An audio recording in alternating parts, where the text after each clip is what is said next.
6 years ago, I started my own business and I started working with small businesses and nonprofits because I believe that we can all do those really smart things that these bigger businesses are doing, but we have to be smarter and we have to be more efficient because we don't have as many people, we don't have as much money, we have more challenges that we face. And specifically in this room, I'm here because you have some things that are coming up with this road construction that are going to make some challenges for you. And what I love about this presentation is that the things I'm going to tell you about today, for the most part, until we get to the very end, they're things that you can be doing all the time for your business. And this is just a good time to start doing them if you weren't already. So for us to talk about collaborative marketing today, there are a number of ways we're going to approach this. First, we're going to talk about the realities of small business. I just want to make sure we're all on the same page. Then we're going to talk a little bit about what is partnership marketing. I wanted to start with a good solid definition of it and who you should be looking for. Then we're going to just touch very, very quickly on knowing your target markets because that's a topic that's going to come up a lot in the partnership marketing piece. Then we're going to get a little bit more tactical, but it's still going to be something that we're sort of casting a wide net, and I want to make sure we all understand the concepts of cross-marketing being through referral building, through online marketing, and also through events and experiences. And then we're going to tie it together at the end by specifically talking about the Monroe Street strategy and some things that you have going on here and maybe some opportunities that you can leverage in your own best interest. So we're going to do a lot in a little bit of time. I'm going to see how much I can pack in. I've even got a couple exercises here. We're going to wing it and see if we can do all this in like a 2-hour period. It's going to be crazy. Here are some of the realities of small business, some of the realities of my own business, some of the realities of clients that I work with, and I imagine this is something that you're all dealing with as well. I find this little fact very interesting. Did you know that small businesses, according to the Small Business Administration definition, are actually businesses with fewer than 500 employees? I find it almost laughable that that's the definition. Because here's why. If you have a business with one person and you have a business with 499 people, those two businesses don't look anything alike. Am I right? I mean, what kind of systems do you need to have in place at 499 that you would definitely not have at one person? So that's just something to be aware of. I'm going to use the term small businesses a lot, but really, what I'm talking about is micro businesses. About 90% of US businesses fall into this category, and that's businesses of about 1 to 9 employees, or however you term those people who are working with you. So my goal is to talk to people at this level, because if you're getting good advice, somebody who has a lot more resources can do all the same things, but they can do it much better and quicker, right? So this is where we're aiming this conversation today. Here's what I find it often feels like to have a micro business or a nonprofit that's small, right? You kind of feel like you're in a silo on your own. And it's why I like having setups like this, and why I like it when people put a bunch of business owners together in a room, because this is your opportunity to have conversations and figure out what's happening in each other's world. And that information is very productive and very good for you. Knowledge is power. And anytime you're in a room full of business owners or other people who are in your industry, other people who are in your region and understand different aspects of what's going on, you're in a position to get knowledge, which is powerful for you. Here's another thing that I find that business often looks like, and this is not just like the whole road, this is sometimes like many times a day. Especially for people who are earlier on in business and aren't used to navigating this. I mean, I'm seeing a lot of people kind of nod their heads, and this is the experience, right? So if you're in a spot that's it's feeling like that, you are definitely not alone. I probably had a moment like this today where it dipped, and we know that with road construction coming up, you're all bracing yourselves for a dip, and I think you can actually be like buying more of that stock so that you're doing even better on the other end. So here are some of the other challenges we face, and just nod your head if any of this sounds about right to you. All the marketing in the world is nice, but I don't have that money to spend on SEO. Okay. There, we got a few nods there. Limited marketing knowledge. This is one that I find really interesting. A lot of people start businesses by accident. My business started by accident. That's another story for another time, but it did. A lot of people start businesses because they do something really well, or they have a program they want to get started, and the working on the business piece comes later.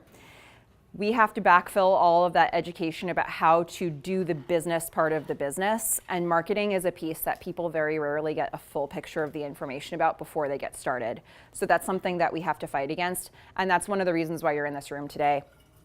Also, wearing too many hats. I can tell you all the great things to do in the world, but it's just you. And you're also finance and the lawyer, and you make the stuff and you do all the things. Like, it's not going to happen, right? So we're going to try to think about this in a way that you can really prioritize what is going to move the needle for your business right now.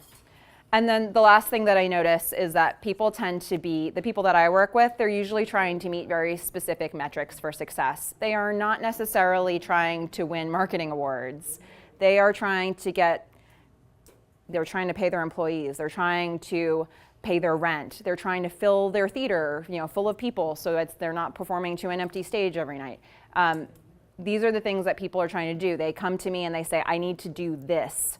So I understand if you're in any of these particular situations, this is how we have to look at marketing, and not everybody who's got bigger budgets and more people on their team is looking at it this way, but we are.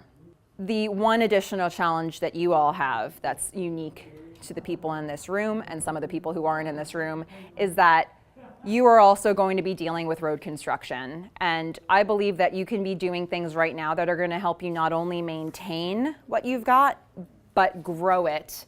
Because some of the things that you can do that we'll talk about now are going to be tools that you can use to help each other and support each other now and long after the road construction is over. So like I said, you can help each other in this process. And we're going to talk a lot about that today when we talk about the power of partnership marketing. So that's really the main point of today. What is partnership marketing, and how can you use that to build each other up through this process? So a quick definition for you on this. Partnership marketing is very simply just collaborating. It is collaborating with other businesses or influencers for mutual benefit. It's not necessarily signing a legal agreement. You're not saying I'm going into business with you. You're saying we are allies with each other in some way. We'll talk about a lot of the things that you can do to make that happen, but I want to keep just sort of leveraging this idea for a second. So you can leverage your relationship with other businesses. And in doing so, you can potentially access their audience. There are a lot of ways that you can work with another business that aren't all marketing related, but marketing is a really easy one to have that entry point of building that relationship. And it gives you this wonderful perk of being able to access that business's entire community, and in return, they access yours in whatever way you're choosing to share that information. Who would you be looking for in terms of types of partners? When you think about the types of people that you could do business with, that you could be an ally with, there are 4 categories that I would look at. First of all, compatible businesses or influencers. And when I say the word compatible, I mean that in 2 different ways. One is offerings, and the other is target market. And those are 2 completely different ways to be compatible, right? So when it comes to having compatible offerings, if I make shoes and you make shoelaces, there's a lot of things we can do together, right? There's like no end of it. We don't just have to do marketing. We might actually have a lot of potential line items of our budget that could go away. There's a lot of things we could do. Marketing is one of those things. But somebody does not have to have a compatible offering to be a compatible business for you. It could be that I reach mothers of 2-year-olds and you reach mothers of 2-year-olds. When we do it completely different ways with completely different products or services, maybe I have a nonprofit and you have a small business. Doesn't matter, we're still reaching the same audience, so we can help each other do that. And if I help you reach my audience, there may be some people in that group who are crossovers. Maybe you were already reaching some of those people, and that's great because now I'm strengthening your message. If there are people in my audience who you weren't already reaching, that's also great because they're hearing about you for the first time and they probably would have an interest in you. So no matter whether you're reaching a brand new audience of your target market or kind of people that you already had in your circle, it still helps. The second thing to look at here is different business structures, and I just gave an example that explains this, but I really wanted to delve into it a little bit more because I think this is where we tend to forget that we could partner with other types of businesses. You still want to look for aligned target markets, but you don't have to look small business to small business or nonprofit to nonprofit. It doesn't have to be two corporations that line up together. When you start crossing over to different sectors and different structures, it potentially opens you up to a whole new world. And what I find unfortunate is that a lot of times people don't understand that they're still looking for mutual benefit at that level. So when it comes to looking for mutual support, to be honest, does anybody here have a nonprofit in the room? Okay. That actually tends to be, not picking on you, don't know how you do this, but I find very often that the nonprofits that I work with have less of an understanding of how to go after that mutual relationship than some others do, because nonprofits are always looking for the charitable component, and they're often saying, what can you donate to me? What can you sponsor me? And they're looking for the cash transaction. So just something to consider if you've ever had conversations with a nonprofit, or if you're a nonprofit looking for relationships with other businesses. If you start the conversation and say, I would like to partner in terms of a direct sponsorship or some sort of an outright donation, you potentially could just then, if you get a no, you could potentially just then say, is there any other way that we can work together? We're reaching a similar audience. It doesn't have to be that, but what if we have another type of a relationship? Maybe we both market for each other or something. And then you've got that relationship to carry forward into the next year, and maybe then it's stronger, where you can have something that's a little bit more robust. So don't totally go off the rails when it comes to that different business structure idea. You can potentially find mutual benefit there, even if it doesn't feel like the original fit that you were looking for. Number 3, hyperlocal, and I'm very much in the right place for this conversation. So when it comes to hyperlocal companies, that doesn't necessarily mean that you're going to be reaching the same target market, but it might be more efficient for you to hook in a little, even if it's not the same target market, just hook in a little percentage of that group than if you had gone out to a whole brand new resource and spent money and time trying to market there. And also, it's just good for the people in your neighborhood to know exactly what it is that you're doing. And I feel like probably the people in this room, I'm probably preaching to the choir, but I want to give you a real quick story about this that is an example of why I think it's so important to do this. I live in Seattle, and on a regular basis, I do box office for a local theater.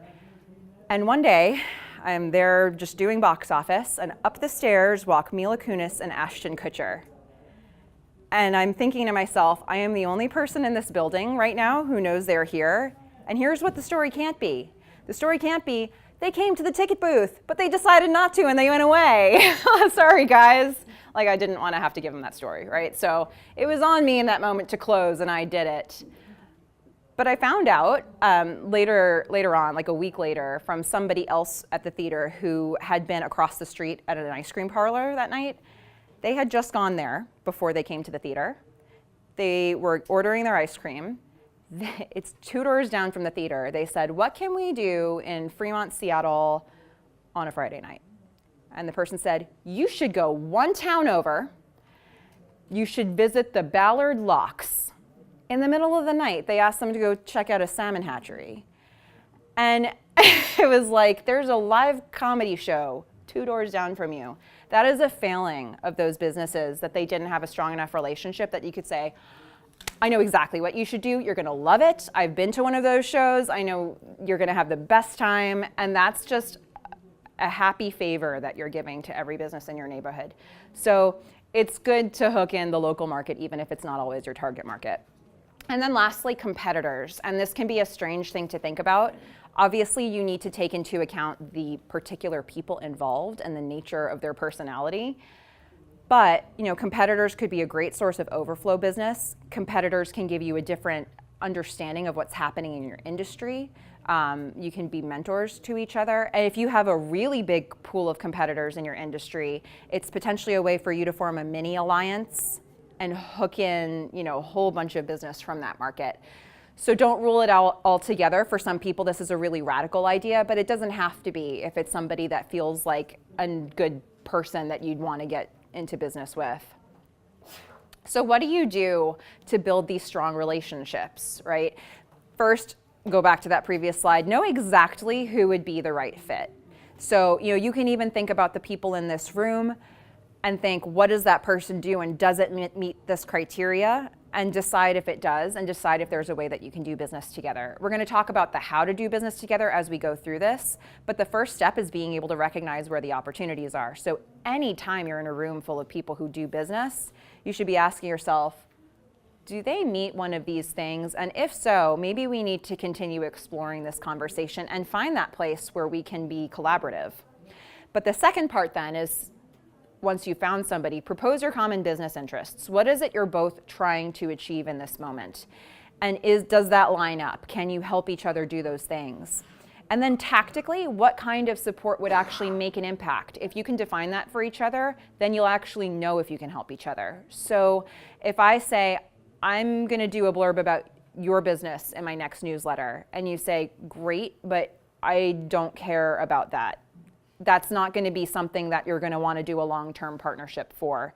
So you have to get to a part where you're both finding that you're getting something out of it.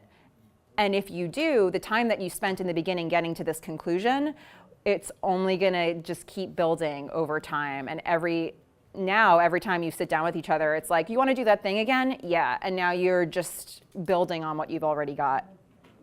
The most important thing, though, with all of this is that you are looking for win-win relationships. It doesn't have to be that it's exactly the same thing that's going back and forth between each side, but you both have to feel like you're equally good collaborators in this, or really any relationship in your life, right? But when it comes to business relationships, people are definitely thinking, what is it you're doing for me? Everybody has to have an answer to that question that satisfies them for this type of business relationship to keep working. So what can partners do with each other? And this may very well be a slide that you want later. There's a lot of things, but when it comes to marketing, there are a few different buckets that I would put it into. So you can help each other by informing each other, right? Create mastermind groups for each other. You know, sit down for coffee once a week. Go to these meetings regularly. Figure out what's happening for each other. Keep each other apprised of current events that are happening that maybe you wouldn't have had an awareness of, or you wouldn't have known what was being said in that room, and suddenly you've got somebody else's ears there to pick it up for you. And those people can help you find opportunities that you maybe weren't present for, to know that they existed. On the promotional side, we're going to get into this a lot more. So just briefly, you can do co-branded events, which are a more complicated thing to do, but potentially access both of your audiences. You can very simply advocate for each other. When opportunities come up, you can be available to say, I know somebody who would be great for that, or provide the testimonial or the reference when it's needed. And then there's more standard types of cross-marketing and cross-advertising. We're going to talk about this a lot more, so I'm not going to delve into it a lot on this slide. Collaborating is another thing. It could very well be that there's a joint offering that you provide. When it comes to when I think about what it was like to start a business, this is just an example that I hope somebody out there is doing. I think about all the stuff that I had to figure out in those first 30 days. It's like, I have to start a business bank account, and what paperwork do I need, and what taxes, like what's happening. If an accountant and a bank and a lawyer had a joint offering to do a quick onboarding process, they could get all those clients and just make everybody happy. I mean, what a relief that would be for somebody who was getting started in business, to know that it was a one-stop shop, that all these people trusted each other, and that you had that resource and you didn't have to go looking for it. There's a lot of things that you could do a joint offering with, but that's an example.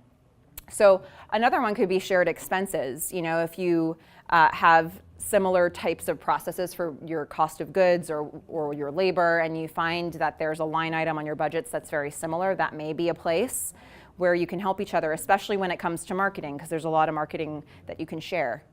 And then client education, just being a resource for somebody else's clients as a value add, exposes you to potential new customers for yourself, but it's also a value add and a great way to show that you're all building community and that you have that kind of backup.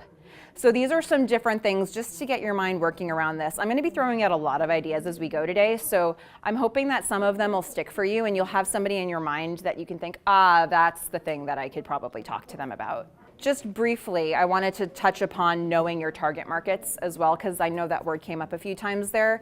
And it's an important thing to understand who your potential partners could be. So part of knowing who the right partners are is knowing who you specifically are trying to reach. Because if you know that, it's much easier to decide what opportunities are right for you. Does everybody here have a sense of who their target markets are? Raise your hand if you have a pretty good understanding of that, seeing some knowledge. I'm going to cover this really quickly just to make sure that we've got this overview. So when it comes to knowing who your target market is, this is an exercise that I would do with clients where we would usually get like maybe separate pieces of paper or separate rows of an Excel spreadsheet. Some people are artistic. They like to draw out who they think this is. And we would flesh out each of those target markets as much as we possibly could. There's a lot more questions than what I'll have here, but just some of the quick things that you might look at. First of all, are you selling business to business or business to consumer? Totally different way of approaching your customers, and probably there are different things that will trigger them to want to buy from you. So it's a good thing to know right off the bat. But then, if it's business to business, are you looking for people in a certain industry?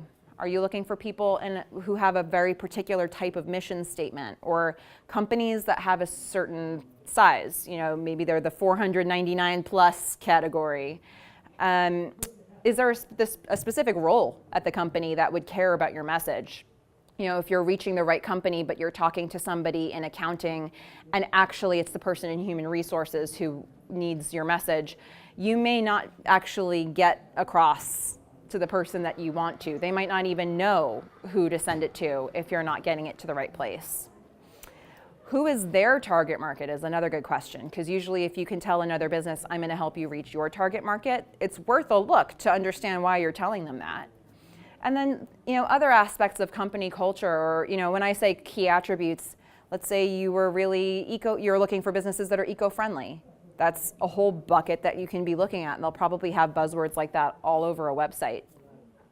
On the other hand, you might have business to consumer, right? You might be looking for people of a certain gender or age range. When I say relationships, do they have elderly parents that they're taking care of? Do they have 3-year-olds at home? Are they divorced? These are things that may impact whether this is the right audience for you. Culture, religion, language, these are all things that could potentially play into who the right people are for you.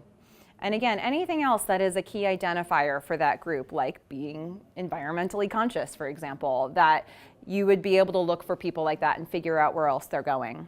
The second question I would ask, the second layer, is where are they? And with that, I look at it both geographically and also in terms of how they're spending their time. So geographically, where are they on a map? In your case, maybe you're only looking for people in the North Monroe Business District.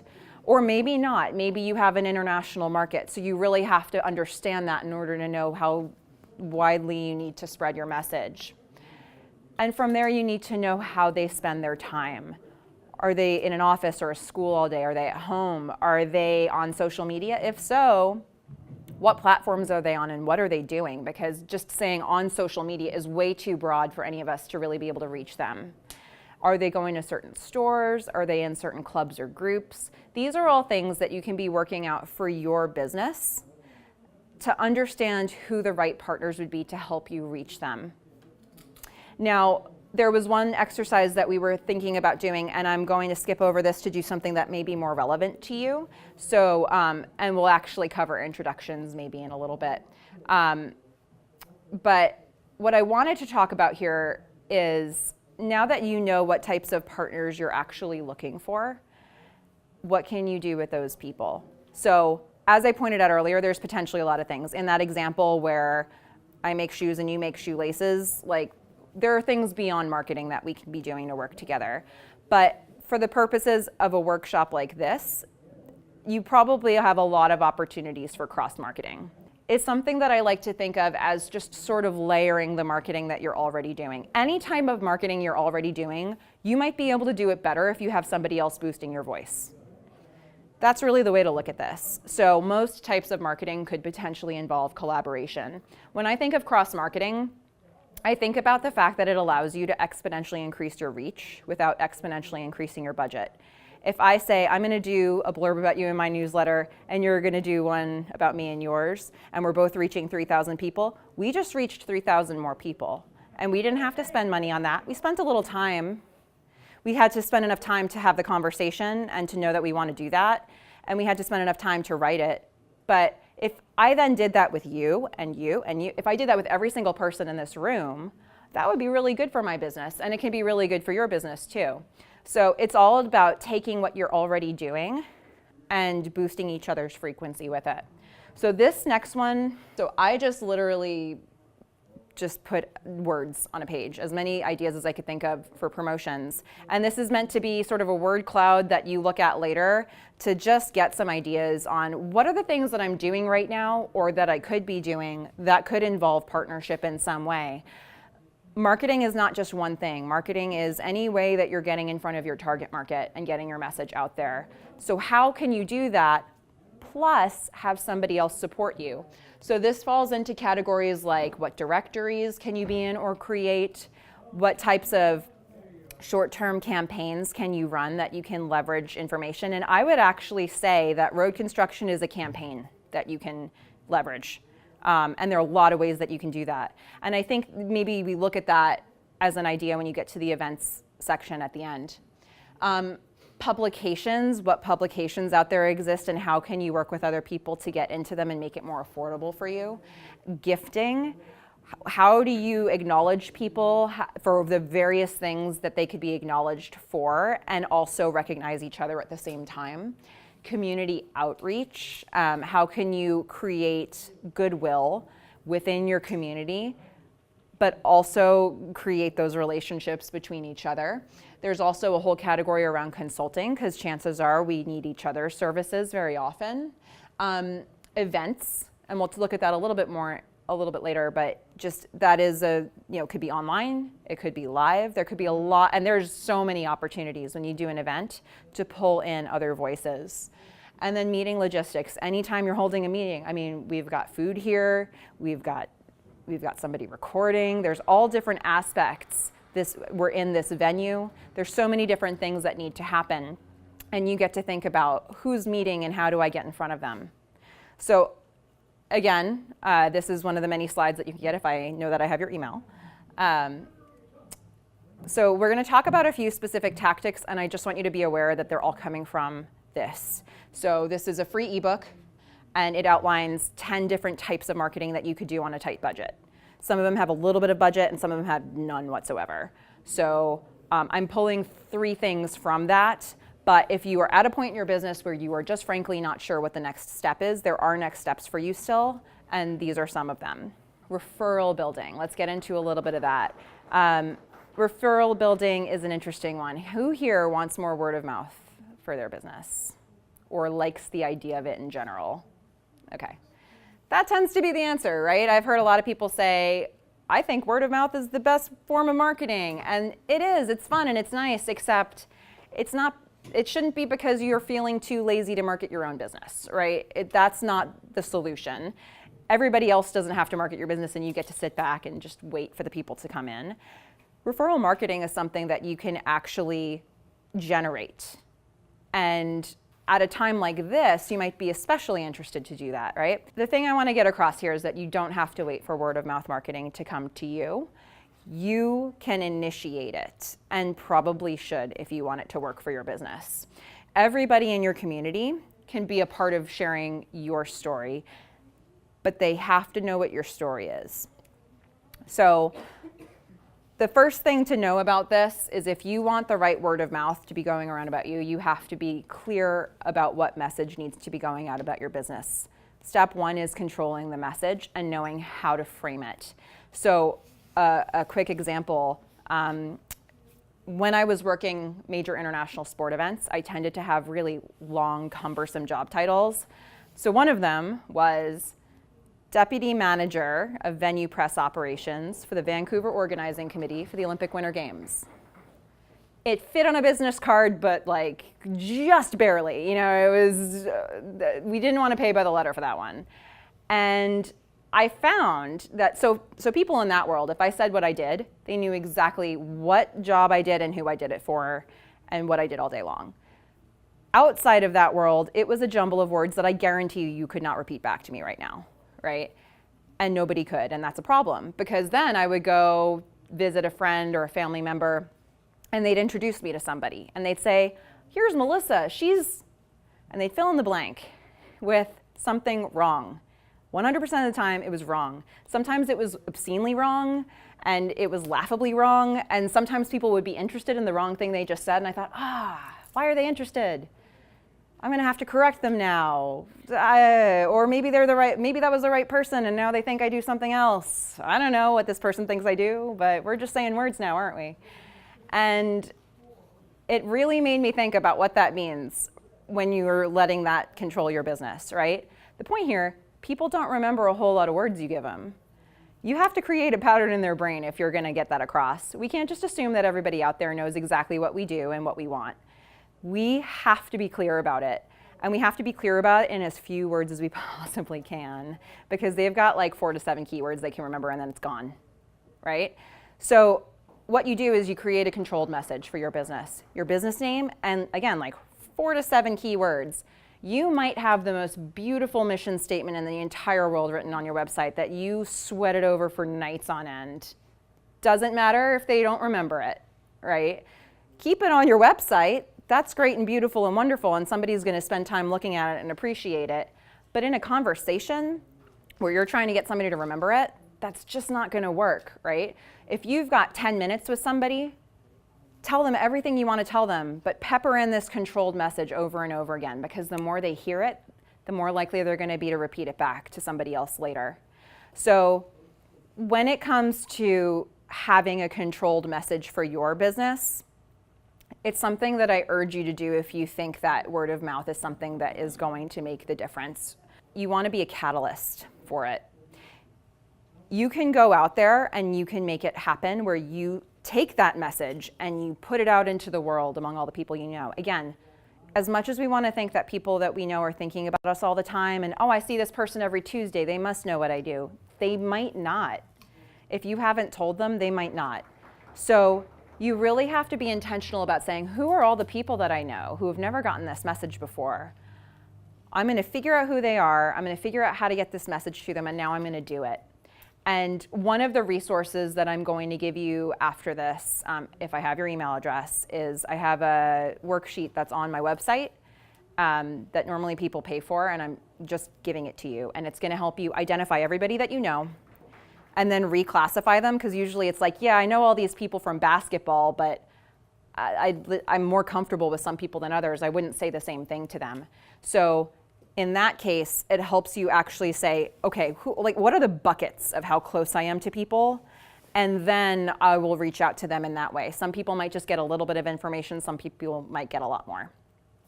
So the worksheet that I'll give you will actually help you do both of those things, and it's going to give you templates on how to reach out to them. So just use it, especially at a time where you know that it's going to be a little harder to bring people in. Great time to remind people that you're there, and get them to help you in this process. And it could be that little bit of inspiration you need to keep going. And then the third part of this is giving people the gratitude, the attention, and the information that they actually need to be good referrals for you. If they're going to refer you, they have to know what to say, and they have to know what to give people. They need to know your controlled message. They need to know, maybe give them a tour of your business. Give them what a day in the life looks like. Give them a brochure or a link to a website. Give them something to give them texture and language when they talk about your business, and maybe even something they can distribute to somebody who is the right contact for you. And then when they do that, have a follow-up plan for what happens next, right? If they've done the kindness of bringing somebody new to your business, know what the next step is. And that way you won't drop those people. And then the third part, you loop back with those referrers, and you make sure that you say, thank you for bringing that person in. Here's what's happening. Here's the next step. If you don't do that, they're going to be like, why would I do that again, right? So it's just a nice thing to do to close the loop with them and let them know, here's what's happening. And it may very well plant the seed in their mind that they really did help, and they should do that kind of thing again more often. Online marketing is the next one we're going to talk about, and it's still something that you can do with other people, but I'm going to give you a little bit more guidance on how that actually happens with this.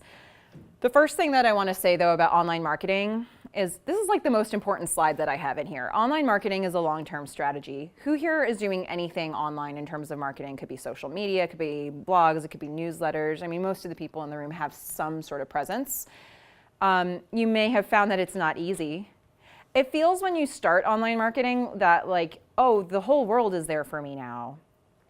I'm going to start up a website and the sales are going to roll in and I'm going to be rolling in money. And it doesn't happen that way. It takes a long time to build it.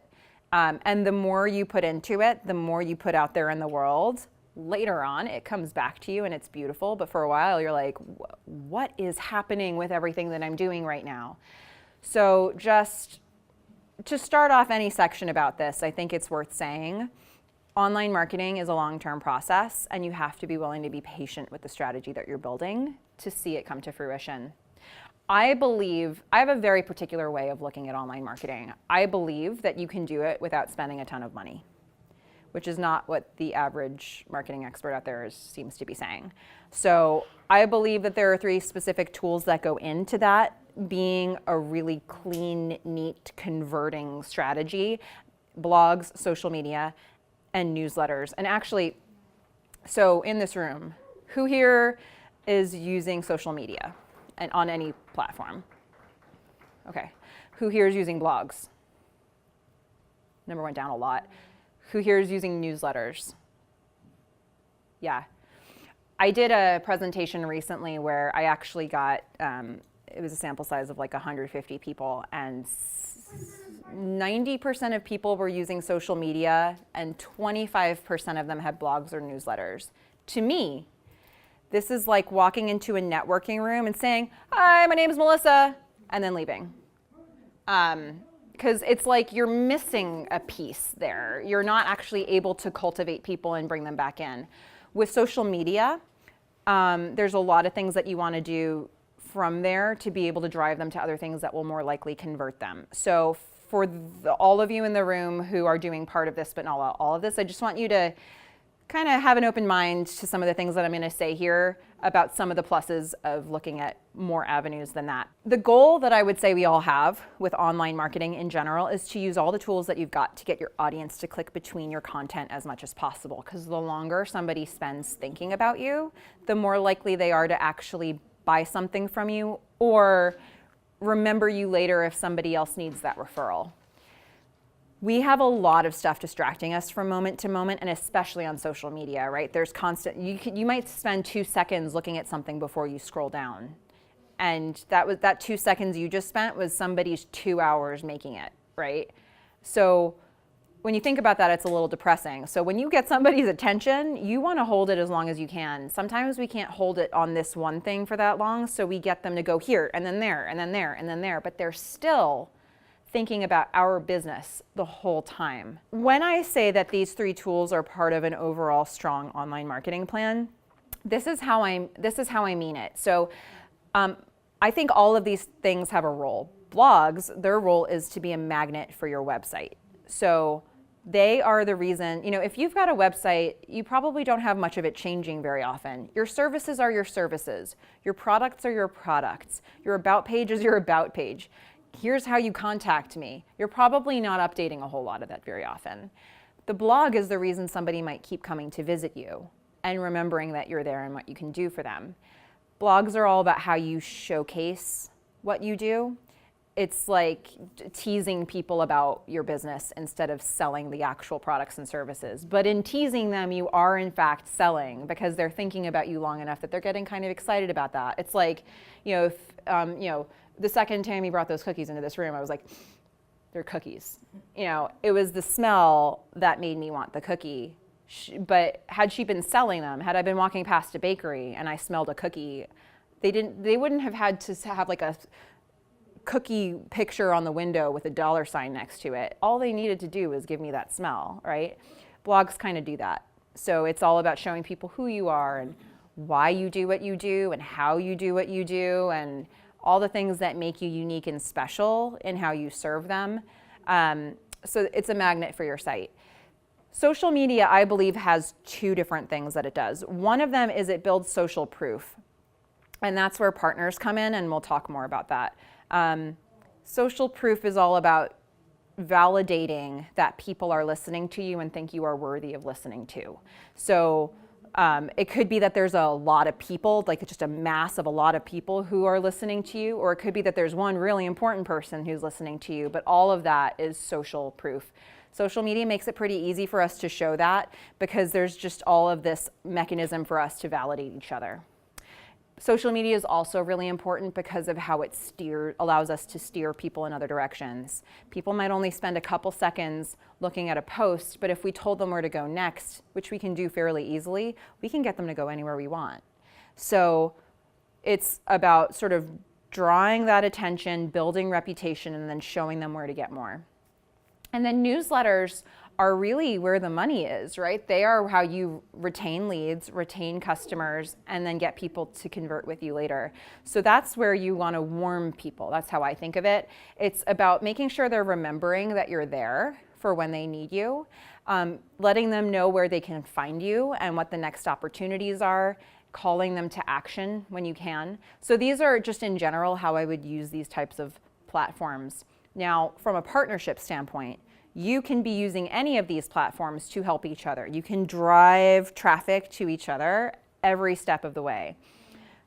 For blogs, there are a number of ways that you could do it, right? You could actually share your partner's blogs on any platform that you're on, or even in a networking conversation. You could say, I know somebody who just wrote about that. Let me send you a link. It doesn't even have to be a traditional way. But sharing their thought leadership is a great way to get people out there and have them do the same for you.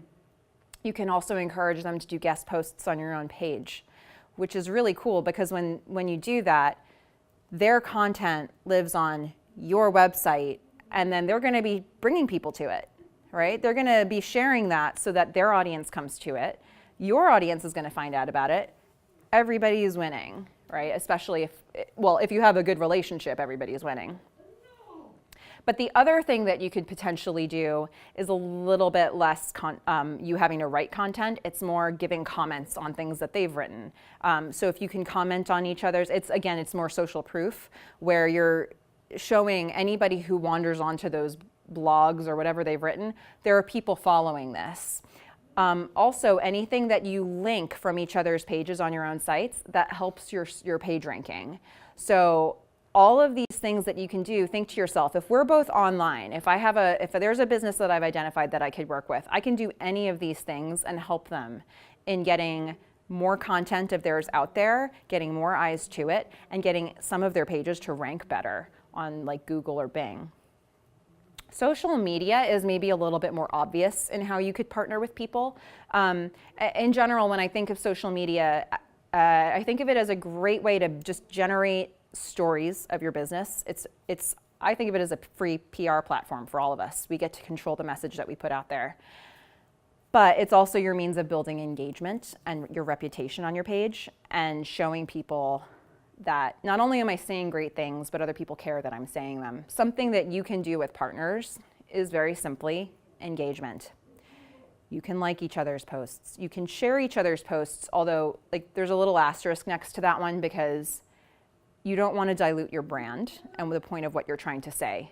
So share when it's relevant to the message you're also trying to put out there. And if it's not, go to their page and comment on the things that they're saying and have them do the same for you. That kind of thing gets a lot more reach for every post that you do, and it shows anybody who wanders onto your pages that somebody is listening. This is for those of you who are interested in learning more about social media, just go to my Facebook page after this. This is how I built my page, engaging on other people's pages, driving them back to me, and sometimes overtly saying, why don't we work with each other on this? And if anybody comes to my page, they will see somebody who appears to be followed. And that already is it just has this psychological impact that, oh, if people are listening, I should listen too. And it goes into this idea of social proof. So social proof, which I mentioned earlier, it's like If you're deciding between, there are two restaurants right next to each other, you're deciding which one you want to eat at. One is full, the other one is empty. Which one looks good to you? The full one, right? You'd think, oh, the empty one, because I can get in there right away and I don't have to wait. But then no, because why is nobody there, right? Like there's so many questions that you have, and you have actually no idea what the quality of the food is. You have no idea who these people are sitting in that restaurant, or why they're there, or what their preferences are. And yet just the fact that they're there means something. If you're thinking about, okay, I'm gonna look for a place to stay, or I'm thinking about buying this product, you look at the reviews. If somebody, if one product has 374 4-star reviews and this one's got 1, which one do you go with? Well, we kind of tend to steer in the direction of getting validated by other people, even if we don't know who they are. So social media is beautiful because you get to create this social proof for each other. By going over to each other's pages and just engaging, you are telling everybody else that comes to their page, this is worth checking out. It's amazing the psychological impact that it has. And so the partnership that you're doing there will look like testimonials for each other. And I wanted to point out, if anybody in this room wants to do something tangible today, right now, that will help you on social media, I have a sign-up sheet that Tammy's gonna flip over in the back. And you'd basically be agreeing to, it's free, but you would basically be agreeing to, if somebody else signs up here with you, we're gonna visit each other's pages maybe once a week and just go and like some posts and comment on some posts. It makes a difference the more people do it. And if anybody wants to do that with people in this room, you can just sign up there today and I will connect you. So it's got your name, your email address, and your Facebook page. And if you don't already know how to reach each other, I will connect you so you can do it. So think about it if that's something you're prepared to commit to, and then you can walk out of this room with some people helping you right now. The last thing I wanted to point out is newsletters. How can you partner through that? One of the great things about newsletters is that it gives you the most control over your online audience that you're going to get anywhere, right? Because you have a much better chance of actually reaching the specific individuals that you want to reach. And this is really just a plug for newsletters. There are a chance for you to share content. There are a chance for you to share offers with people and warm your leads. They're also really good that they tell you what the specific individuals in your audience are doing with that information. I can't tell you how many different ways I use that in my business, where I look at all the things that I put in there and I see, oh, somebody's clicking on this type of stuff a lot. They must be really interested in that. And I can gauge how interested somebody actually is by their behavior. It's good for your business, and it's good if you're partnering through it, right? You can work with each other by spotlighting each other. You can work with each other by sharing information about your offerings, any events that you're running. This is a great opportunity for you to put information out there and then link it back somewhere that's going to help them. And if you do it for each other, you're reaching a brand new audience. If there's crossover, you're reaching that audience better. So the last sort of general tactical thing that I wanted to cover is this idea of events and experiences. And event marketing is a little bit more complex than some of the other types of marketing out there, because events are just a little bit more involved, and anybody who's run an event at any point might realize all of the little details that come out of the woodwork when you try to do this that maybe you weren't expecting. But it also means that there's a lot of opportunity there. So I think of events as long, multifaceted campaigns. And they are campaigns that you can be leveraging each other every step of the way. And I want you to think of this. And remember that I said road construction could be considered an event. So think about that, I guess, as we're talking about this too. When it comes to event marketing, if I'm doing a big event for somebody, I think of the whole scope of that event. The pre-promotion of it, all that build-up time where I'm telling people about it, the event itself, however long that lasts, and then what happens after the event? How are you communicating with your audience to say, hey, here's all the great stuff that happened. Remember how good that was? Here's a picture of it. Here's a thing that you said. Here's all the video. This is where you get to show all that stuff that you collected. If you take all of that and add it up and stretch it out as long as possible, for big events, I can usually get that going for 6 months. If you take it 6 months, it rolls into the next year's event promotion. So you're basically just using it as a mechanism to always be in front of your audience. And this is something where every step of the way you can be breaking it down into little pieces that you can use partners and help each other bump that up. We're going to talk about events in a couple different ways here. So this is a really quick overview of some types of events and experiences that you might have out there. But you will even notice that on that promotional ideas slide that I had earlier, there was more stuff. We're going to have more ideas coming after this. So I just want to keep throwing ideas at you in case you have somebody in mind or something in mind for your business that this helps to spark. So, you could potentially have meet and greets, and it could be with your staff, it could be with an influencer, it could be with, somebody in your local community. You could have something that's more formal, and I put galas there, but it could be breakfasts, it could be luncheons, it could be a golf tournament, it could be something that's a little bit more structured. Discount days, maybe the only thing that you're doing is just telling people we're going to do something for you today, and that's the thing that you're promoting. Could be happy hours, just something social, really. That's that category that I'm looking for there.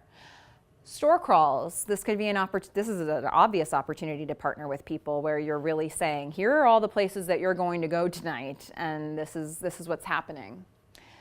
Community days are another bucket that I would look at, where this is just generating goodwill among a grouping of people. And that can take a lot of different forms, and it could be something that's layered on to some of these things as well. But it's more just the idea of it's goodwill that you're trying to generate and sort of a happiness to be part of something.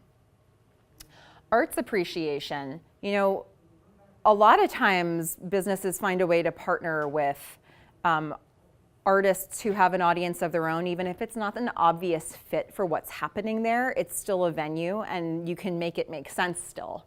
And it adds this other layer to your business of the messaging that you put out there. And then loop giveaways are one that'll come up a few times here. It's kind of a hybrid of some of these ideas, but if you've never heard of a loop giveaway, it's this idea where you're going to enter people into a giveaway. But in order to be entered into the giveaway, to be drawn for a prize, there are certain actions they have to take. So let's say you get 6 businesses together and you're all part of this giveaway. Business A directs people to business B. Business B goes to business C. Business C goes to business D. By the time you get all the way to the end and you've done all the things, now you're entered. But you're not really confusing them a lot with the messaging because you're really being specific about their next call to action. So it's something that takes a little bit more advanced planning and structure because you have to be organized about it, but it's something that you can make it work with a lot of different numbers of businesses. So these are some ideas for events and experiences. I would actually say they're sort of buckets of things that you could do because there's a lot of things that fit into them. But the thing to know here is that events, like I said, not only are they a great opportunity for extended promotions of your own business, they're a good opportunity for a lot of different voices to get in there to help you boost what's happening. And just remember, anytime you're trying to do something for your event, how many different ways can you bring other people in to raise that? A lot of times when we think about events, we think about, okay, if it's formal, maybe you'll do a save the date, and then you'll do invitations, then maybe you'll do like a Facebook ad, and then you'll do the event, and then you're so exhausted that you just forget to do everything else. And if you can build up the stamina, there is a lot to milk out of this experience. So I really want you to be thinking about that because I look at road construction as an event. And I think of it as an opportunity. And I know that it's going to come with some things that might sort of make your customer's experience more difficult.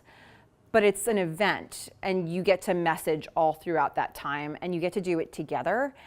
And there's actually a lot of really good stuff happening there that this is a good time to start thinking about how to make that happen. When it comes to how do you promote? Well, in one case, if you're doing sort of like a co-branded event or something everybody's hosting together, it could just be that you just straight up invite all of your own communities, and then that's great. Everybody's finding out about new businesses. It could be that there's a lot of things happening at once and you're trying to make it cohesive. So you create like a monthly calendar or you put all of the things that are happening in one place so that you're sharing a diverse number of experiences, but you're sharing them with one voice to your audience so that they don't get too overwhelmed by it. I want to get a little bit more specific on Monroe Street.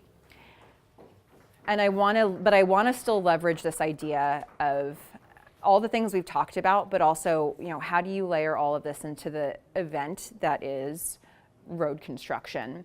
So what can you do to maximize community events? The first thing that I want to do is I just wanted to call Megan up because there are a few things that are being planned already that are additional things that you can potentially leverage.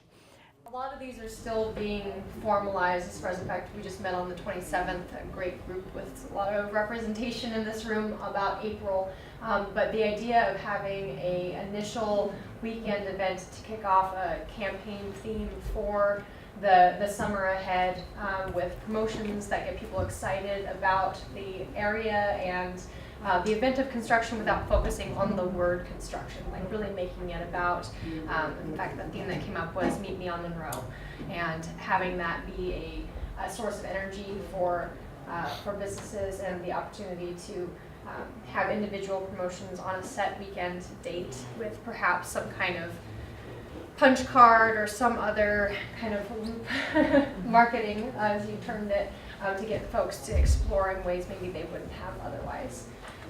June is a second annual opportunity. We did our farmers market takeover last year, which was a really awesome event. It was towards the beginning of the farmers market season, but not the first opening weekend. It had a chance to get a little bit of momentum, but any business district member was able to have a booth, and it kind of kicked off our summer selfie spectacular, which we were really encouraging folks to share their experiences in North Monroe on social media. Summer, we left it general, but we were thinking probably September, trying to focus in on almost like a, not street fair, but like a parking lot bespeckled event with live music and, what were you saying, Bree? Pop-ups. Pop-ups, yes, exactly. Just generally trying to create that summer vibe of we're almost there, not quite there, but making it through the summer.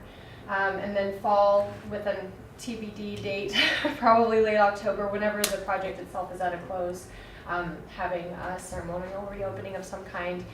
We've talked about having a throwback to the days of cruising Monroe, focusing in on the history of the automobile on our district, and again, just an opportunity for businesses to involve themselves, and we'll have to develop it further. But did I miss anything? Okay. Great. Okay. So, this isn't even me trying to spin it. The whole concept of you having this thing to talk about is something to be leveraged. And then this is a whole series of mini campaigns within that. You can be building so much it's so much better for people to be talking about you than for people not to be talking about you when you really think about the idea of marketing. It's why sometimes you see people taking really bold and like kind of over the top ways of getting attention. But this is something that's happening, and if you lean into it, there's actually a lot of ways for you to use it.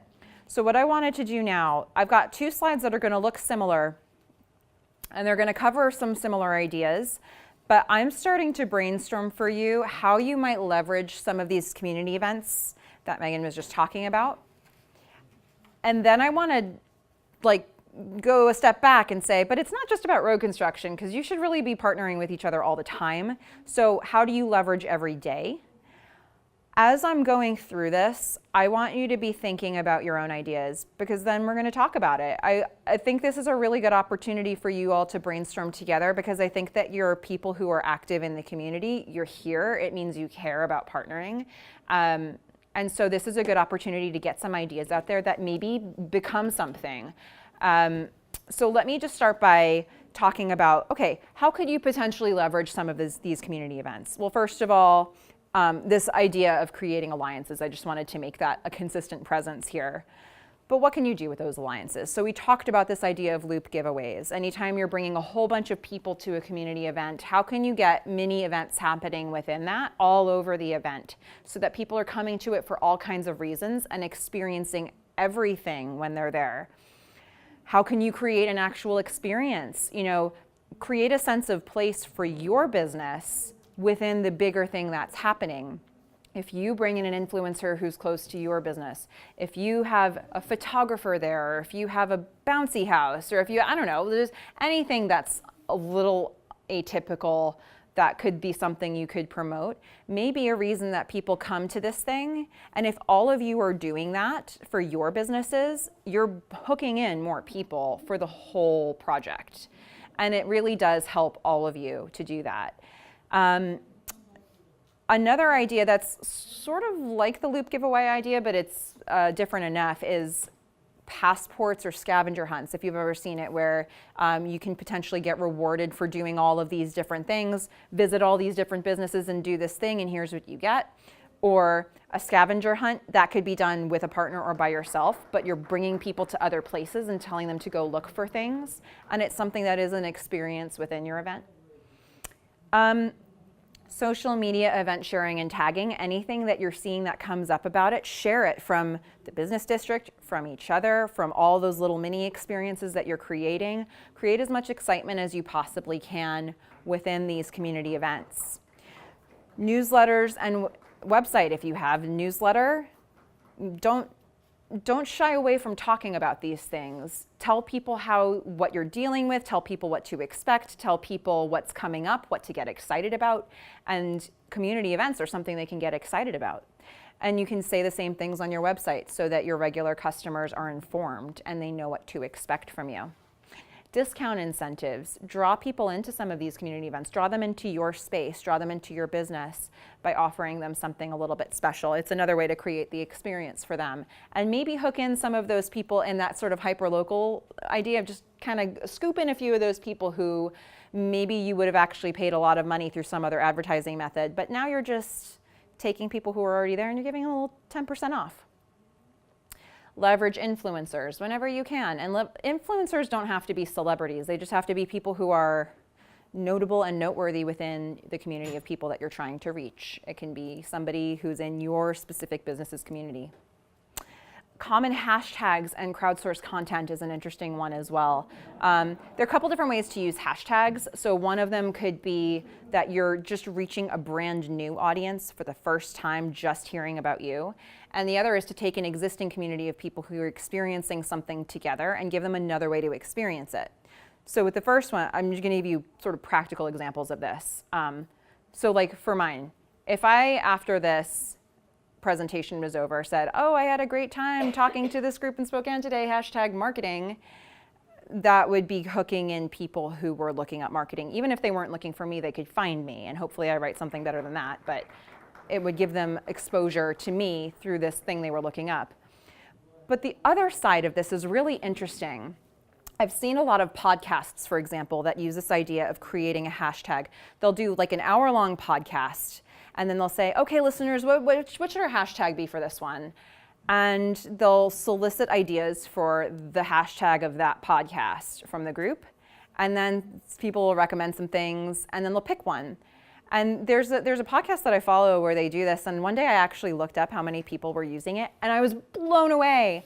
And those people were having conversations with each other, and it's a podcast. They can't see each other, right? They can only see the people who were talking. They have no idea who else is experiencing this. So now they take the conversation in a different forum, and now they're able to talk with each other about what they heard, about what they liked. They react with each other. They get in fights sometimes. They just have a whole experience outside of it. That's something that you can be doing with community events, and it's something that you can be fostering. And if you're asking for them to create content for you, that's content that you can then reshare for months and months later. And a year from then, you can say, remember this? And then the 10-year anniversary, remember when we did that? It can keep coming up over and over again. It doesn't die. So it's something to think about in the context of any events that you're doing. And then lastly, one more that I put in there was just what happens after? What's the education you're giving them at the event? You don't want people to all assemble in one place and then go away and think, what a great day that was, and I have no idea what to do next to make that happen again. You want to give them what the next step is. And when you've got everybody in one place, that is actually the thing that I think we drop the ball on the most. We don't realize how many different things that we need to do to keep them with us and hook them in. So you can collectively think about what the next step is, or you can think about what it is for your own business or your little alliance of partners. But it's something that you should think about if you're going to put that much effort into getting them there to begin with.